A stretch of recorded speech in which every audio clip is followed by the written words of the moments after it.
좋아요와 구독 눌러주세요.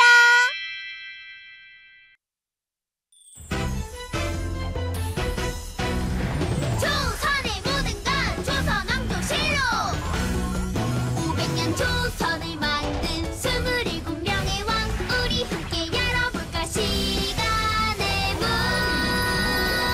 금별쌤과 함께 어린이 조선왕조실록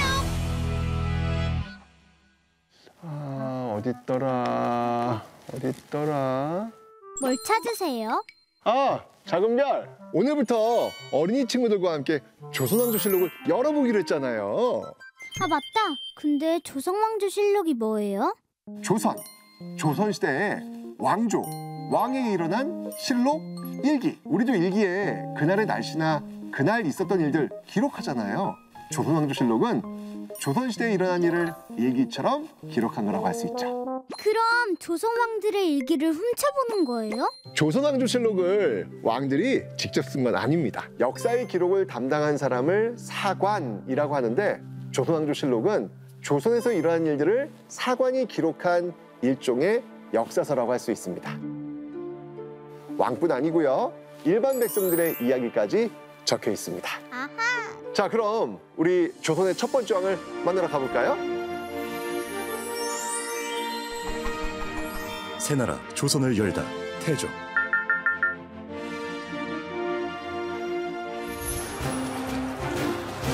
외적으로부터 고려를 지킨 영웅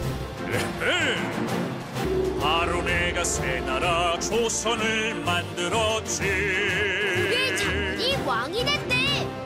내 이야기 속으로 가자.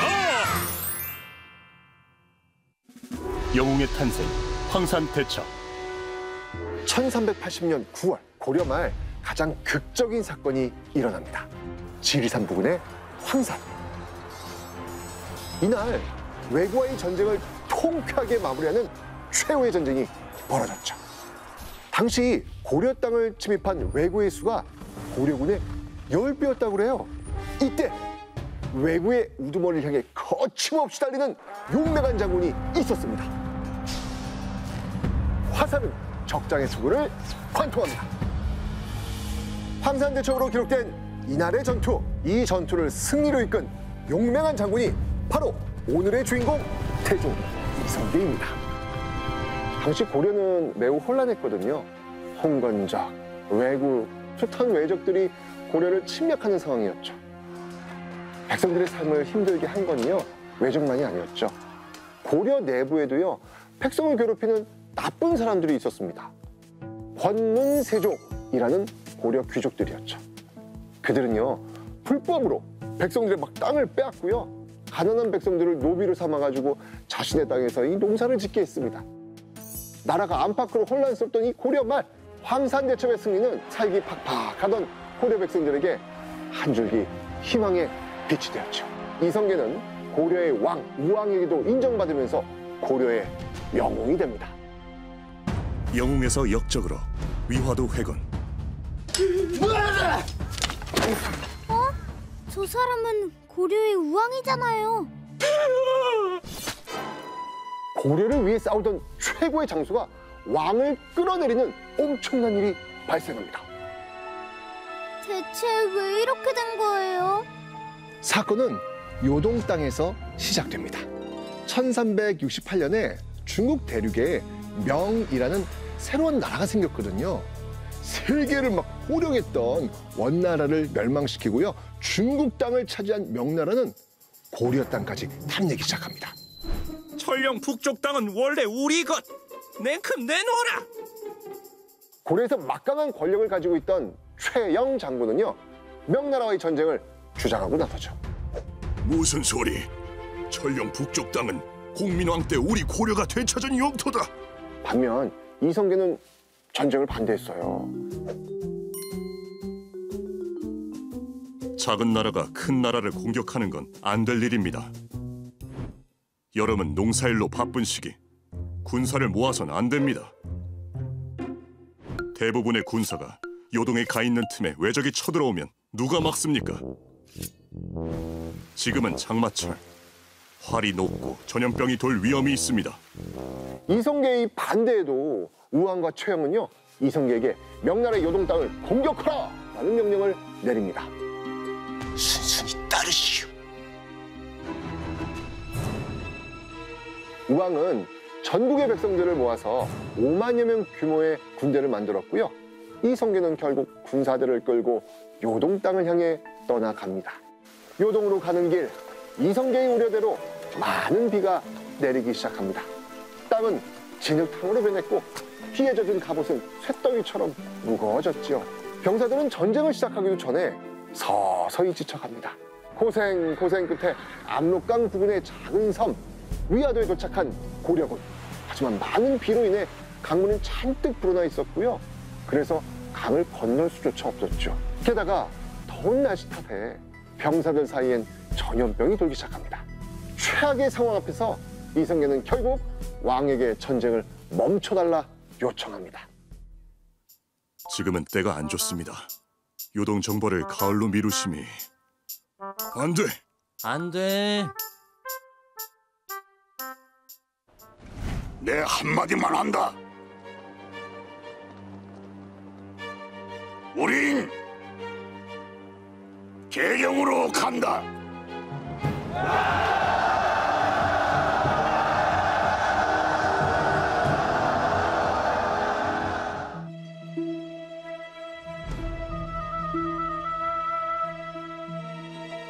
개경으로 돌아온 이성계는요, 최영의 군사들과 전투를 벌입니다. 최영은 개경에 남아있는 몇 안 되는 군사들을 데리고 이성계에게 맞섰지만 결국 패배하고 말죠.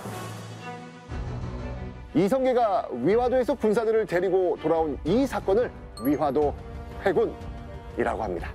훗날 새 나라를 세우는 결정적 계기가 된 아주 중요한 사건이었습니다.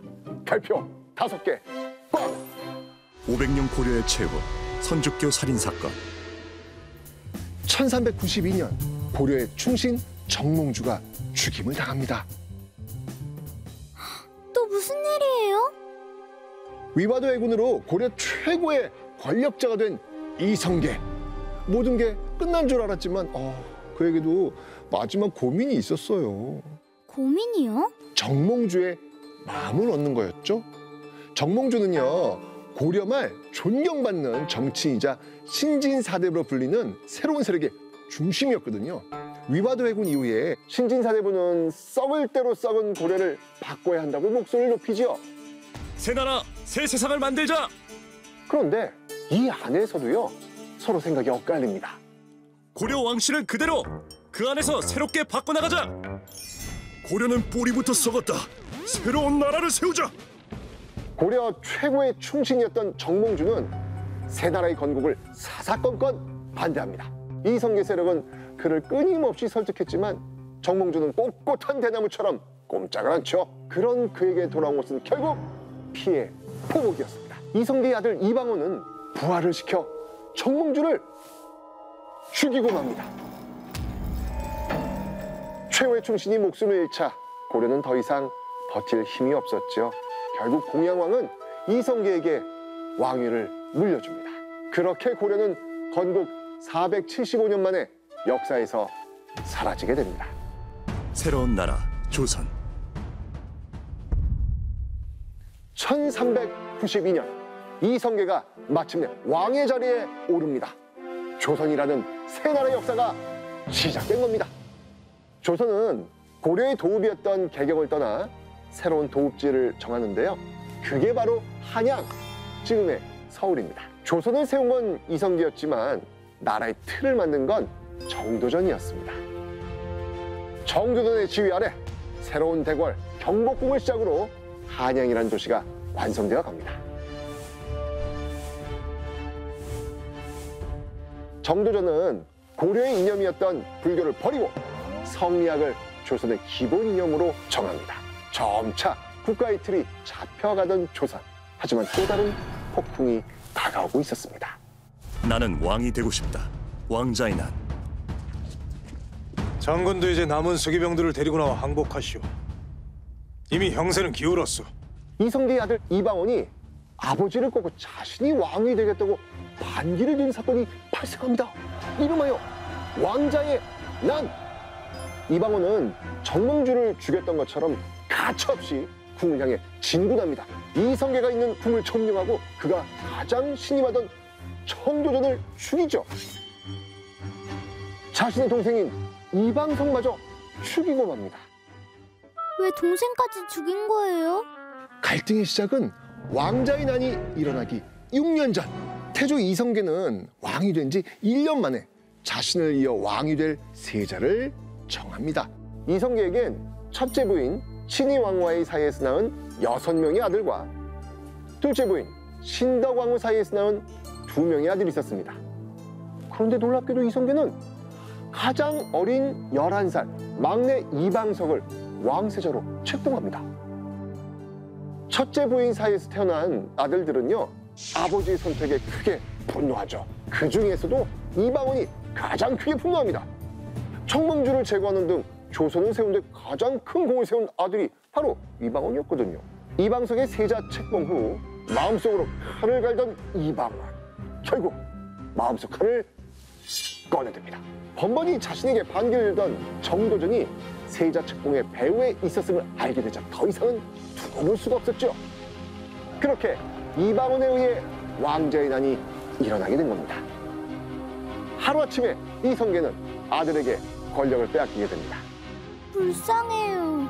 카리스마 넘치는 장모인 동시에 인간적인 면모를 갖춘 덕장이었던 태조 이성계는 결국 그렇게 아들에게 조선을 내어주게 됩니다. 태조실록 끝!